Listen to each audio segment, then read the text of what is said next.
꿈꾸는 달빛 책방을 찾아주신 여러분 안녕하세요. 오늘 소개해드릴 책은 황순원의 단편소설 별입니다. 도서출판 민음사 지은이 황순원. 편안한 시간 되시기 바랍니다. 낭독 시작하겠습니다. 별. 동네 애들과 노는 아이를 한 동네 과수노파가 보고 같이 저자애라도 다녀오는 듯한 젊은 여인에게 무심코 자 돈복누이가 꼭 죽은 자오만이 닮았디 왜? 한 말을 얼김에 듣자 아이는 동무들과 놀던 것도 잊어버리고 일어섰다. 아이는 얼핏 누이의 얼굴을 생각해내려 하였으나 암만 해도 떠오르지 않았다. 집으로 뛰면서 아이는 저도 모르게 오마니 오마니 수없이 외웠다. 집들에서 이복동생을 얻고 있는 누이를 발견하고 달려가 얼굴부터 들여다보았다. 너무나 엷은 입술이 지나치게 큰데 비겨 눈은 짭짭하니 작고 그 눈이 또 늘 몽롱히 흐려있는 누이의 얼굴. 9살 난 아이의 눈은 벌써 누이의 그런 얼굴 속에서 기억에는 없으나 마음속으로 그렇게 그리우던 돌아간 어머니의 모습을 더듬으며 떨리는 속으로 찬찬히 누이를 바라보았다. 참으로 오마니는 이 누이의 얼굴과 같았을까? 그러자 제법 어른처럼 갓난 이복동생을 얻고 있는 11살짜리 누이는 전에 없이 별나게 자기를 자세히 들여다보는 동복 남동생에게 마치 어머니다운 애정이 끌어오르기나 한 듯이 미소를 지어 보였을 때 아이는 누이의 지나치게 큰 입새로 드러난 검은 잇몸을 바라보며 누이에게서 돌아간 어머니의 그림자를 찾던 마음은 온전히 사라지고 어머니가 누이처럼 미워서는 안 된다고 머리를 옆으로 저었다. 우리 오마니는 지금 눈앞에 있는 누이로서는 흉내도 못 내겠으리 무척 이뻤으리라. 그냥 남동생이 귀엽다는 듯이 미소를 짓고 있는 누이에게 아이는 처음으로 눈을 흘기며 무서운 상을 해보였다. 미운 누이의 얼굴이 놀라 한층 밉게 찌그러질 만큼 생각다 못해 종래 아이는 누이가 꼭 어머니 같다고 한 동네 가수노파를 찾아 자기 집에서 왼편 쪽으로 마주난 골목 막다른 집으로 갔다. 마침 노파는 새로 지은 저고리 동정에 인두질을 하고 있었다.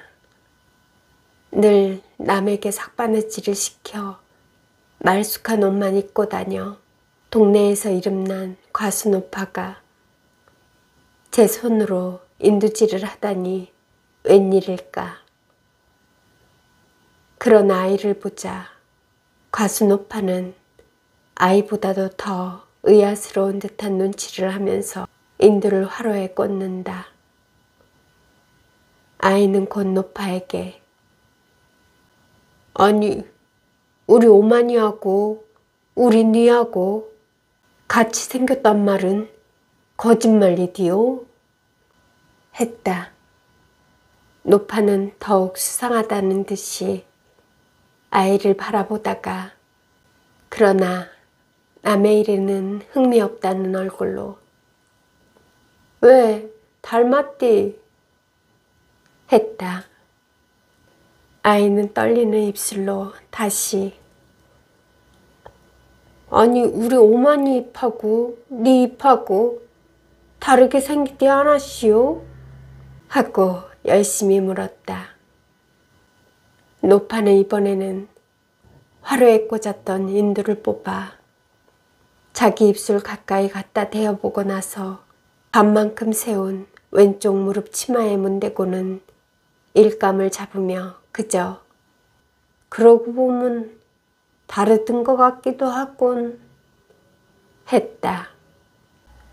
아이는 인두질하는 과수노파의 손 가까이로 다가서며 퍼뜩 과수노파의 손이 나이보다는 젊고 고와 보인다는 생각을 하면서 우리 오마니님 몸은 우리 네 잇몸처럼 검지 않고 이뻤디요 했다. 과수노파가 아이가 가까이 다가와 어둡다는 듯이 갑자기 인두든 손으로 아이를 물러나라고 손짓하고 나서 한결같이 흥없이 그래 이안 했다. 그러나 이만은 여기서 만족하여 과수노파의 집을 나서 그 다름으로 자기 집까지 뛰어오면서 그러면 그렇지 우리 오마니가 니처럼 미워서야 될 말이냐고 속으로 수없이 되뇌었다. 안뜰에 들어서자 너희가 안 보임을 다행으로 여기며 방 안으로 들어갔다. 그리고 책상 앞으로 가 난도셀 속에서 산수책을 꺼내다가 그 속에 인형을 발견하고 주춤 손을 거두었다. 누이가 비단색 헝겊을 모아 만들어준 낭자를 튼 예쁜 각시 인형이었다. 그리고 아이가 언제나 난도셀 속에 넣어 가지고 다니는 인형이었다. 과목은 요일을 따라 바뀌었으나 항상 난도셀 속에 이 인형만은 변함없이 들어있었다. 아이는 인형을 꺼내들었다. 그러자 지금 아이는 이 인형에 여태까지 그렇게 이쁘던 얼굴이 누이의 얼굴이나처럼 미워짐을 어쩔 수 없었다. 곧 아이는 인형을 내다버려야 한다는 걸 느꼈다. 그걸 품에 품고 밖으로 나섰다. 저녁 그늘이 내린 과수노파가 사는 골목을 얼마 들어가다 아이는 주위에 사람 없는 것을 살피고 나서 주머니에서 칼을 꺼냈다. 칼끝으로 땅을 파가지고 거기에다 품속에 인형을 묻었다. 그러고는 그곳을 떠났다. 인형인가 누이인가 분간 못할 서로 얽힌 손들이 매달리는 것 같음을 아이는 느꼈다. 그러나 아이는 어머니와 다른 그 손들을 쉽사리 뿌리칠 수 있었다. 골목을 다 나온 곳에서 달구지를 벗은 당나귀가 아이의 아랫도리를 찼다. 아이는 굴러 나가 동그라졌다. 분하다. 일어난 아이는 당나귀 곱비를 쥐고 달구지채로 해서 당나귀 등에 올라탔다. 당나귀가 제 꼬리를 물려는 듯이 돌다가 날뛰기 시작했다. 아이는 그럼 우리 오마니가 니처럼 생겼단 말인가? 니처럼 생겼단 말인가? 하고 당나귀가 알아듣는 것처럼 소리를 질렀다. 당나귀가 더 날뛰었다. 아이의 니처럼 생겼단 말인가 하는 소리가 더 커갔다. 그러다가 벼랑간 뒤에서 누이의 테론 하는 부르짖음 소리를 듣고 아이는 그만 당나귀 등에서 떨어지고 말았다. 땅에 떨어진 아이는 다리 하나를 약간 빈 채로 나자빠져 있었다.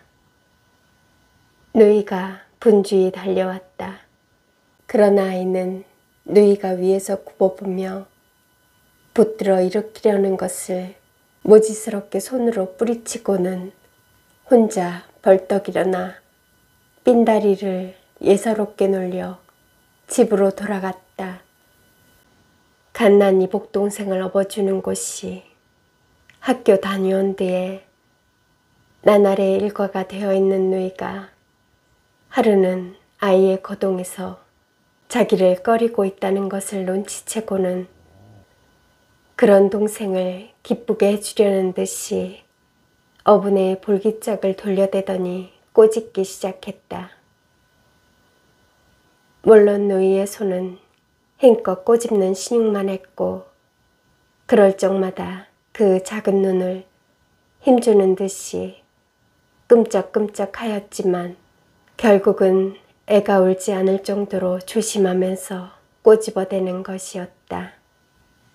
사실 줄곧 누이에게만 애를 업히는 의붓 어머니에게 슬그머니 불평 같은 것이 가고 누이에게는 동정이 가던 아이였다.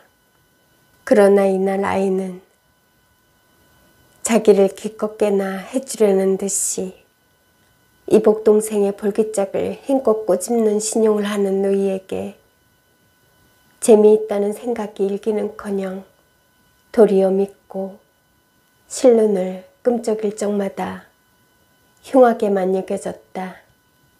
아이는 문득 누이를 혼내어줄 개교가 생각났다. 그는 날렵하게 달려가 이복동생의 볼기짝을 진짜로 꼬집어댔다. 그리고 업힌 애가 울음을 터뜨리는 걸 보고야 꼬집기를 멈추고 골목으로 뛰어가 숨었다. 이제 턱이 받은 의붓 어머니가 달려나와 왜 애를 그렇게 갑자기 울리느냐고 누이를 꾸짖으리라. 아이는 골목에서 몰래 의붓 어머니가 나오기만 기다렸다. 사실 곧 의붓 어머니는 나왔다. 그리고 또 어김없이 누이를 내려다보면서 엘 왜 그렇게 갑자기 울리니? 했다. 아이는 재미나 하는 장난스러운 미소를 떠올렸다. 그러나 다음 순간 아이는 누이의 대답이 어떨까 하는 생각이 들면서 이번에는 저도 모르게 미소가 거치고 귀가 기울어졌다. 그렇게 자기들에게 몹쓸게 굴지는 않는다고 생각되면서도 어딘가 어둡고 두렵게만 여겨지는 의붓 어머니에게 겁난 누이가 그만 자기가 꼬집어서 온다고 바로 이르기나 하면 어쩌나. 그러나 누이는 의붓 어머니가 어렵고 힘들고 두렵게 생각 키우지도 않는지 대담스레 고개를 들고 아마 내 등에서 빨다가 올젠 배가 고파 그런가 봐요. 하지 않는가. 아, 기묘한 거짓말을 잘 돌려댄다. 그러나 지금 대담하게 의붓 어머니에게 거짓말을 하여 자기를 감싸주는 누이에게서 어머니의 애정 같은 것이 풍겨오는 듯함을 느끼자 아이는 우리 오마니가 네 같지는 않았다고 속으로 부르짖으며 숨었던 골목에서 나와 의붓 어머니에게로 걸어갔다. 그러고는 난 또 애없고 어디 넘어디디나 않았나 했군 하면서 누이의 등에서 어린애를 풀어내고 있는 의붓 어머니에게 아이도 이번에는 겁내지 않고 이전에가 얘 엉덩이를 꼬집었시오 했다. 아이는 옥수수를 좋아했다. 옥수수를 줄줄이 다음다음 뜯어먹는 게 참 재미있었다. 알이 베고 줄이고든 자르면 엄지손가락 쪽에 손바닥으로 되도록 여러 알을 한꺼번에 눌러밀어 얼마나 많이 붙은 쌍둥이를 떼낼 수 있나 누이와 내기하기도 했었다. 물론 아이는 이 내기에서 누이한테 늘 졌다. 누이는 줄이고지 않은 옥수수를 가지고도 꽤는 잘 여러 알 붙은 쌍둥이를 떼내곤 했다. 그렇게 떼낸 쌍둥이를 누이가 손바닥에 놓아 내밀어 아이는 맛있게 그걸 집어먹기도 했었다. 그러나 이날 아이는 누이가 우리 누가 많이 쌍둥이를 만드나 내기할까? 하는 것을 단박에 싫어 해버렸다. 누이는 혼자 아이로서는 엄두도 못 낼 긴 쌍둥이를 떼냈다. 아이는 일부러 줄이 곱게 생긴 옥수수 자루인데도 쌍둥이를 떼내지 않고 알알이 뜯어먹고만 있었다. 누이는 금방 뜯어낸 쌍둥이를 아이에게 내주었다. 그러나 아이는 거칠게 싫어! 하고 머리를 도리질하고 말았다. 누이가 새로 더 긴 쌍둥이를 뜯어내서는 다시 아이에게 내밀었다. 그러나 누이가 마치 어머니나처럼 굴적마다 도리어 돌아간 어머니가 누이와 같지 않다는 생각으로 해서 더 누이에게 냉정할 수 있는 아이는 내민 누이의 손을 쳐 쌍둥이를 떨궈버리고 말았다. 그러던 어떤 날 저녁 어둑어둑한 속에서 아이가 하늘의 별을 세며 별은 흡사 땅 위에 있을 것 같다고 생각하고 있는데 누이가 조심스레 걸어오더니 어둑한 속에서도 분명한 옥수수 한 자루를 치마폭 밑에서 꺼내어 아이에게 쥐어주었다. 그러나 아이는 그것을 먹어볼 생각도 않고 그냥 뜬물 항아리가 있는 대로 가 그 속에 떨구듯 넣어버렸다. 아이는 또 땅바닥에 갖가지 지도 같은 금을 그으며 놀기를 잘했다. 바다를 모르는 아이는 바다 아닌 대동강을 여러 개 그리고 산으로는 모란봉을 몇 개고 그리곤 했다. 그러다가 동무가 있으면 땅 따먹기도 했다. 상대편의 말을 마치고 뼘을 재어 구름이 피오르는 듯한 땅과 무성한 나무 같은 땅을 만드는 게 재미있었다. 그날도 아이는 옆집에 와 길가에서 땅 따먹기를 하고 있었다. 옆집의 땅한테 아이의 땅이 거의 잠식당하고 있었다. 한쪽 금에 붙어 꼭 반달처럼 생긴 땅과 거기에 붙은 한 뼘 남짓한 땅이 남았을 뿐이었다. 그것마저 옆집에 가 새로 말을 마치고 한 뼘 죄먹은 뒤에는 반달에 붙은 땅이 또 줄었다. 이번에는 아이가 칠 차례였다. 옆집에 가 말을 놓았다.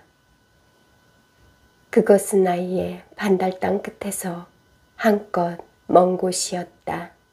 그러나 아이는 기어코 반달 끝에다 자기의 말을 놓았다. 옆집에는 아이의 반달 땅에 달린 다른 나머지 땅에서 자기의 말이 제일 가까운데 하필 반달 끝에서 치려는지 이상히 여기는 눈치였다.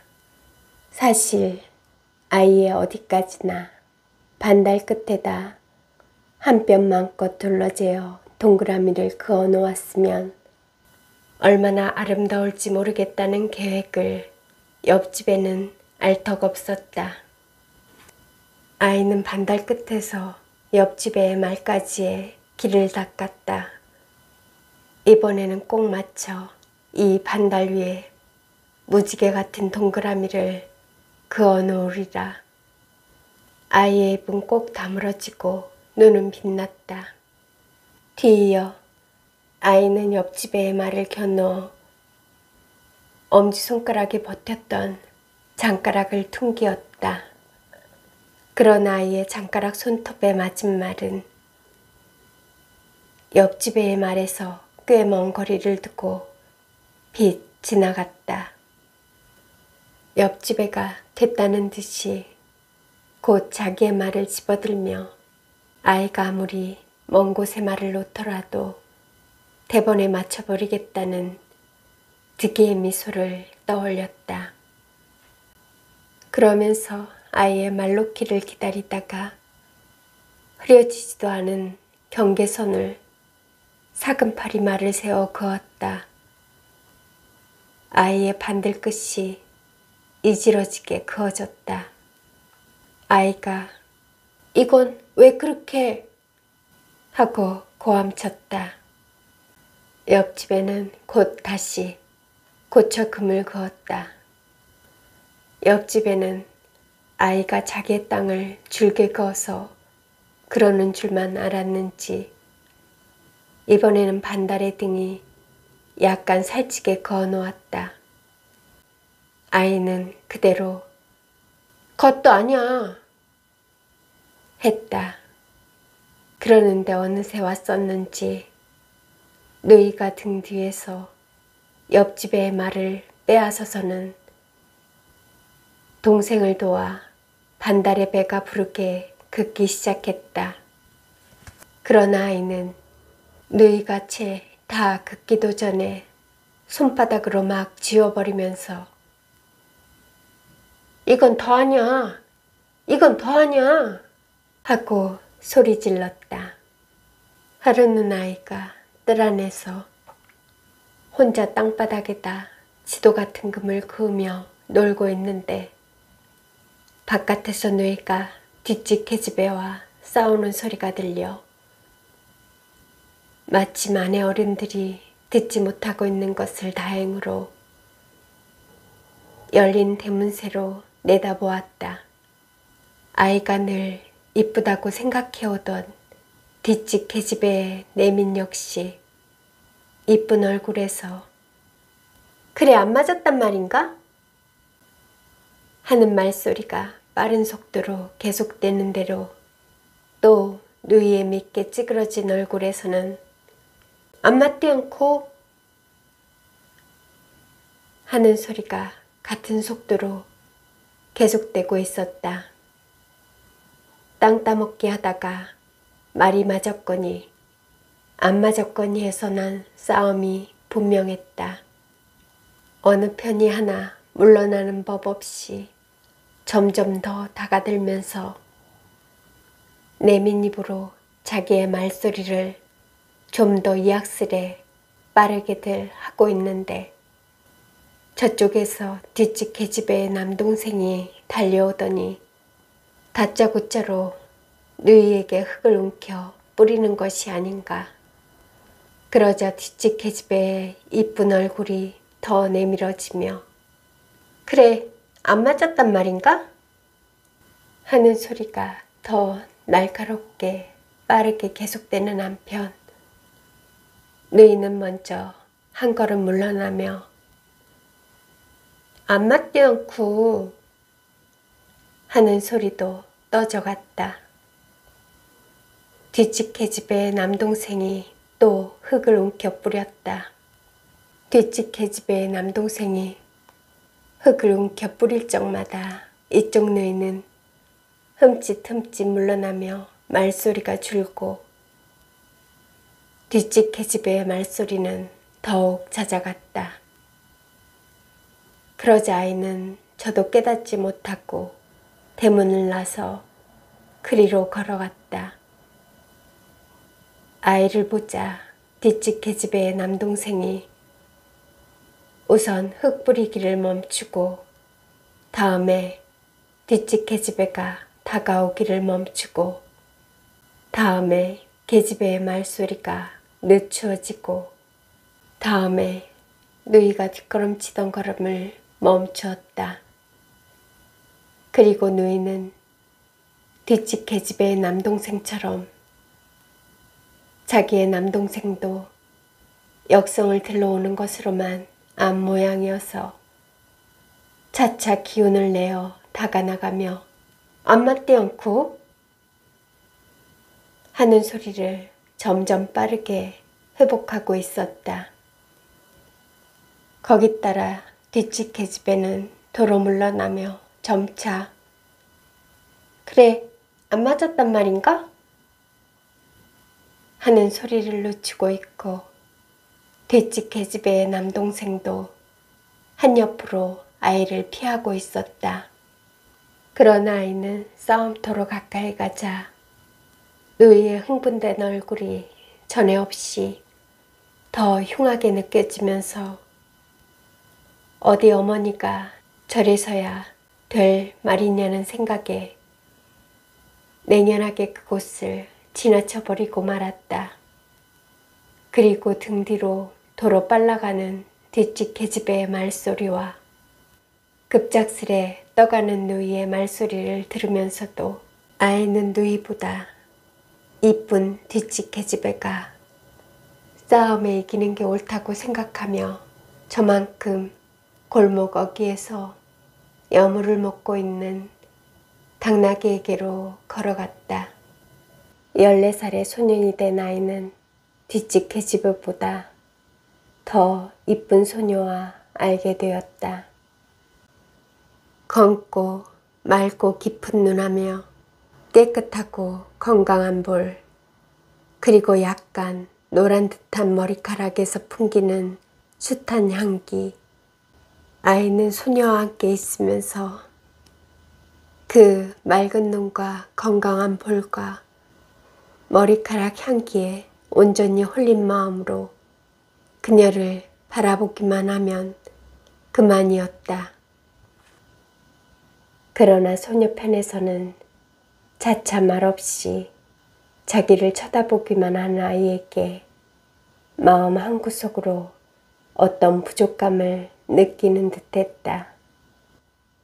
하루는 아이와 소녀는 모란봉 뒤 한 언덕에 대동강을 등지고 나란히 앉아 있었다. 언덕 앞 연보랏빛 하늘에는 희고 산뜻한 구름이 빛나며 떠가고 있었다. 아이가 구름에 주었던 눈을 소녀에게로 돌렸다. 그러고는 소녀의 얼굴을 언제까지나 들여다보기 시작했다. 소녀의 맑은 눈에도 연보랏빛 하늘이 가득 차 있었다. 이제 구름도 피어나리라. 그러나 이때 소녀는 또 자기만 말끄러미 바라보고 있는 아이에게 느껴지는 어떤 부족감을 못 참겠다는 듯한 기색을 떠올렸는가 하면 아이의 어깨를 끌어당기면서 어느새 자기의 입술을 아이의 입에다 갖다 대고 비비었다. 아이는 저도 모르게 피하는 자세를 취하였으나 서로 입술을 비비고 난 뒤에야 소녀에게서 물러났다. 벌떡 일어났다. 그리고 아이는 거친 숨을 쉬면서 상기돼 있는 소녀를 내려다보았다. 이미 소녀는 아이에게 결코 아름다운 소녀는 아니었다. 얼마나 추잡스러운 눈인가. 이 소녀도 어머니가 아니라는 생각이 불현듯 떠올랐다. 아이는 소녀에게서 돌아섰다. 소녀는 실망과 멸시로 찬 아이의 기색을 느끼며 아이를 붙들려 했으나 아이는 쉽게 그네를 뿌리치고 무성한 여름의 언덕길을 뛰어내릴 수 있었다. 하늘의 별이 별나게 많은 첫가을 밤이었다. 아이는 전에 땅 위에 이슬같이만 느껴지던 별이 오늘 밤엔 그 어느 하나가 꼭 어머니일 것 같은 생각이 들어 수많은 별을 뒤지고 있었다. 그런 아이는 곧 안에서 누구를 꾸짖는 듯한 아버지의 음성에 정신을 깨치고 말았다. 아이는 다시 하늘로 눈을 부었으나 다시는 어느 별 하나가 어머니라는 환상을 붙들 수는 없었다. 아쉬웠다. 다시 아버지의 누구를 꾸짖는 듯한 음성이 들려 나왔다. 아이는 아쉬운 마음으로 아버지의 음성이 들려오는 창 가까이로 갔다. 안에서는 아버지가 두 번 다시 그런 눈치만 뱉단 봐라. 죽여 없애고 말 테니. 꼭대기 피도 안 마른 년이 누굴 망실시키려고 하는 품이 누이 때문에 여간 노한 게 아닌 것 같았다. 조만 일에는 노하는 일이 없는 아버지가 이렇도록 노함에는 심상치 않은 일이 일어났음에 틀림없었다. 의붓 어머니의 조심스러운 음성으로 좌우간 급한 집안을 알아보시구래 하는 말이 들려 나왔다. 이어서 여전히 아버지의 알아보긴 쥐뿔을 알아봐 하는 노기찬 음성이 뒤따랐다. 이번엔 누이의 나직이 떨리는 음성이 한번 동무의 오라비야요 했다. 이젠 학교도 그만둬라 하는 아버지의 고함에 누이 아닌 아이가 등골이 서늘해짐을 느꼈다. 그러면서 얼마 전에 누이가 호리호리한키에 흰 얼굴을 한 청년과 과수노파가 살고 있는 골목 안에 마주 서 있는 것을 본 일이 생각났다.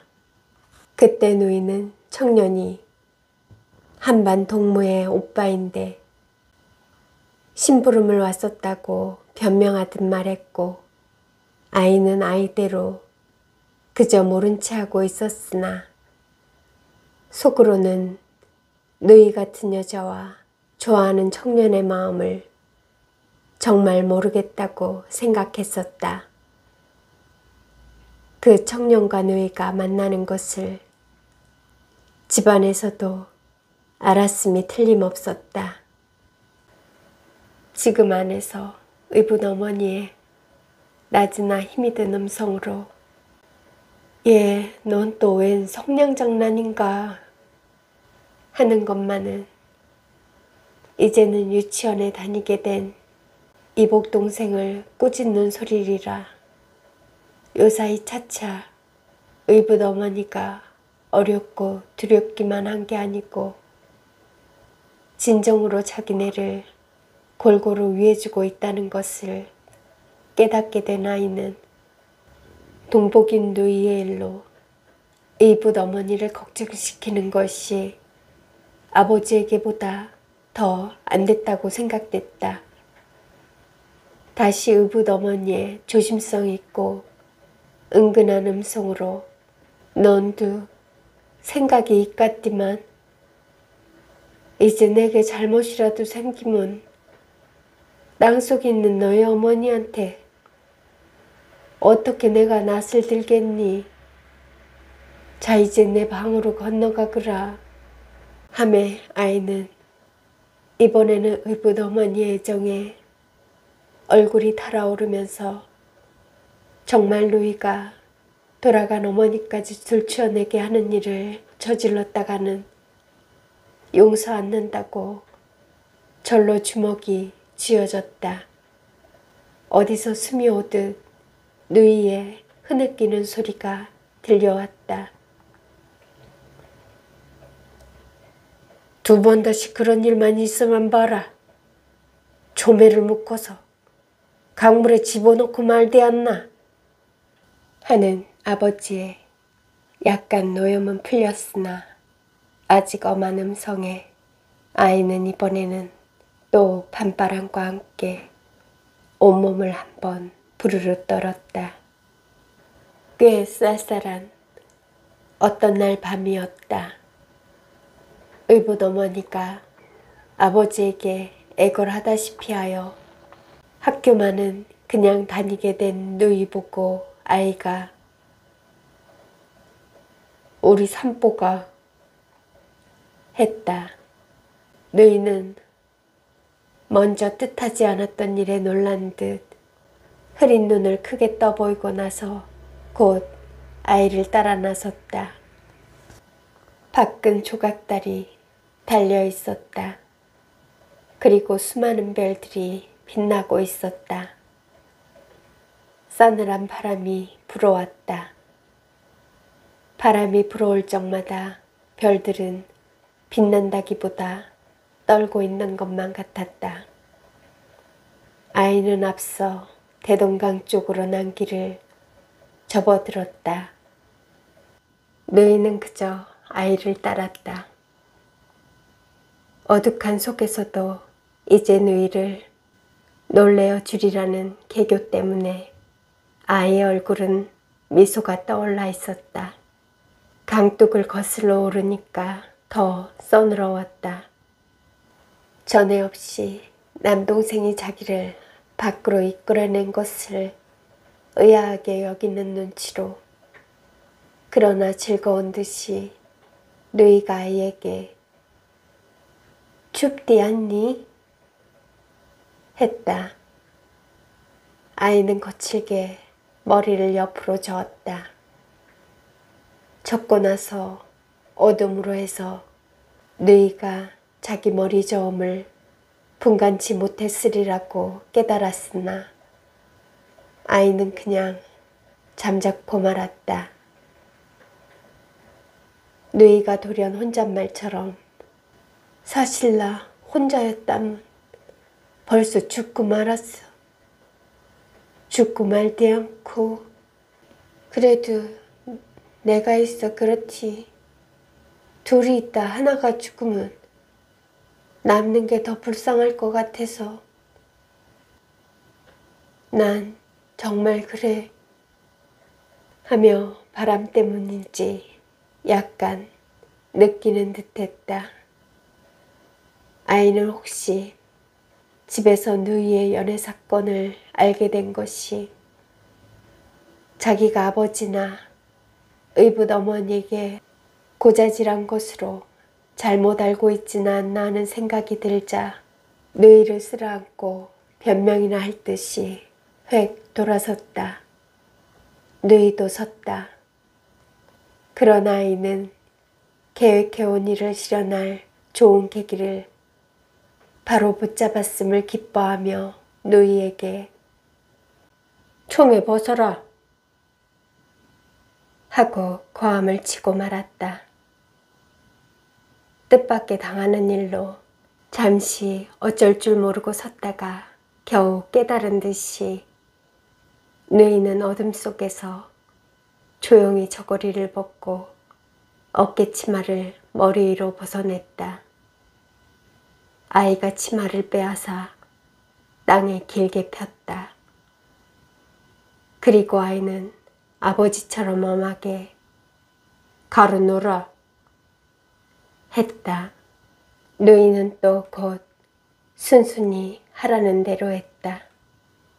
그러나 아이는 치마로 누이를 묶어 강물에 집어넣는 차례에 이르러서는 자기의 하는 일이면 누이가 죽는 한이 있더라도 아무 한거 없이 도리어 어머니다운 애정으로 따라할 것만 같은 생각이 들며 누이가 돌아간 어머니와 같은 애정을 베풀어서는 안 된다고 치마 위에 이미 죽은 듯이 누워있는 누이를 그대로 남겨둔 채 돌아서 그곳을 떠나고 말았다.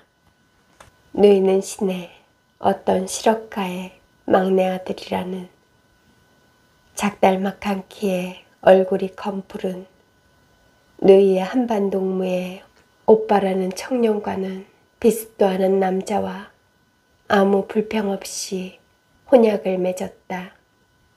그러고 나서 얼마 안 되어 결혼하는 날, 누이는 가마 앞에서 의붓 어머니의 팔을 붙잡고는 무던히나 슬프게 울었다.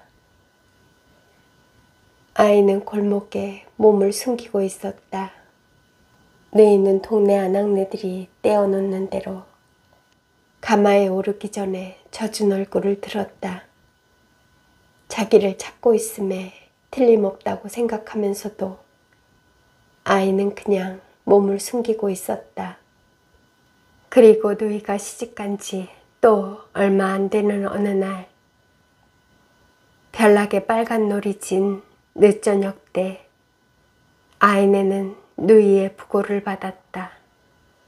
아이는 언뜻 누이의 얼굴을 생각해내려 하였으나 도무지 떠오르지가 않았다. 슬프지도 않았다. 그러다가 아이는 지난날 누이가 자기에게 만들어 주었던 뒤에 가수노파가 사는 골목 안에 묻어버린 인형의 얼굴이 떠오를 듯함을 느꼈다. 아이는 골목으로 뛰어갔다. 거기서 아이는 인형 묻었던 자리라고 생각 키우는 곳을 손으로 팠다. 흙이 단단했다. 손가락을 세워 힘껏 파댔다. 없었다.